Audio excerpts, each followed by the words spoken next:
Hi ಎಲ್ರಿಗೂ ನಮಸ್ಕಾರ.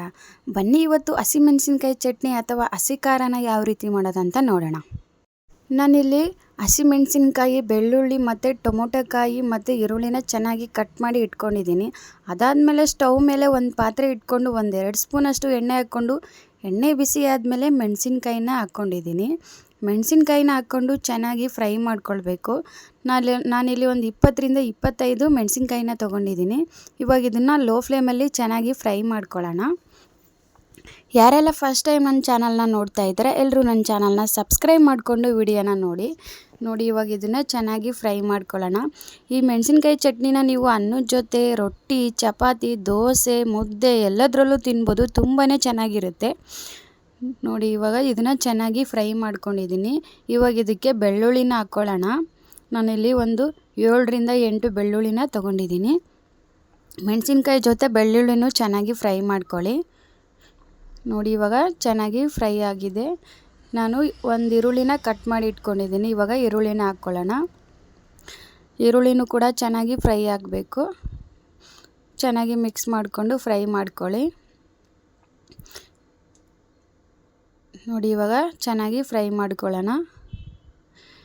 ಈ ಮೆಣಸಿನ್ಕಾಯಿ ಚಟ್ನಿ ತುಂಬಾ ಚೆನ್ನಾಗಿರುತ್ತೆ. ನೀವು ಕೂಡ ಒಂದ್ಸರಿ ಟ್ರೈ ಮಾಡಿ ನೋಡಿ. ನಿಮಗೇನಾದರೂ ಈ ರೆಸಿಪಿ ಇಷ್ಟ ಆದರೆ ನನ್ನ ಚಾನಲ್ಗೆ ಸಬ್ಸ್ಕ್ರೈಬ್ ಮಾಡ್ಕೊಳ್ಳಿ ಮತ್ತು ಈ ವಿಡಿಯೋಗೆ ಲೈಕ್ ಮತ್ತು ಕಮೆಂಟ್ ಮಾಡಿ. ಇವಾಗ ಈರುಳ್ಳಿ ಚೆನ್ನಾಗಿ ಫ್ರೈ ಆಗಿದೆ. ನಾನು ಒಂದು ಟೊಮೊಟೊಕಾಯಿನ ಕಟ್ ಮಾಡಿ ಇಟ್ಕೊಂಡಿದ್ದೆ. 2 ಟೊಮೊಟೊಕಾಯಿನ ಚಿಕ್ಕದಾಗಿ ಕಟ್ ಮಾಡಿ ಇಟ್ಕೊಂಡಿದ್ದೀನಿ. ಈರುಳ್ಳಿ ಎಲ್ಲ ಚೆನ್ನಾಗಿ ಫ್ರೈ ಆದಮೇಲೆ ಆ ಟೊಮೊಟೊಕಾಯಿನ ಇದರೊಳಗಡೆ ಹಾಕ್ಕೊಳ್ಳೋಣ. ಟೊಮೊಟೊಕಾಯಿ ಇಲ್ಲಾಂದರೆ ನೀವು ಟೊಮೊಟೊನೂ ಕೂಡ ಹಾಕ್ಕೊಳ್ಬೋದು.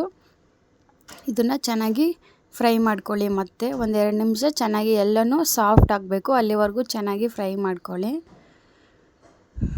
ನೋಡಿ ಲೋ ಫ್ಲೇಮಲ್ಲಿ ಇದನ್ನು ಚೆನ್ನಾಗಿ ಫ್ರೈ ಮಾಡ್ಕೊಳ್ಳಿ. ಇವಾಗ ಇದು ಚೆನ್ನಾಗಿ ಫ್ರೈ ಆಗಿದೆ. ಇವಾಗ ಕೊತ್ತಂಬರಿ ಸೊಪ್ಪನ್ನ ಹಾಕ್ಕೊಳ್ಳೋಣ. ಕೊತ್ತಂಬರಿ ಸೊಪ್ಪು ಹಾಕ್ಕೊಂಡು ಚೆನ್ನಾಗಿ ಮಿಕ್ಸ್ ಮಾಡ್ಕೊಳ್ಳಿ.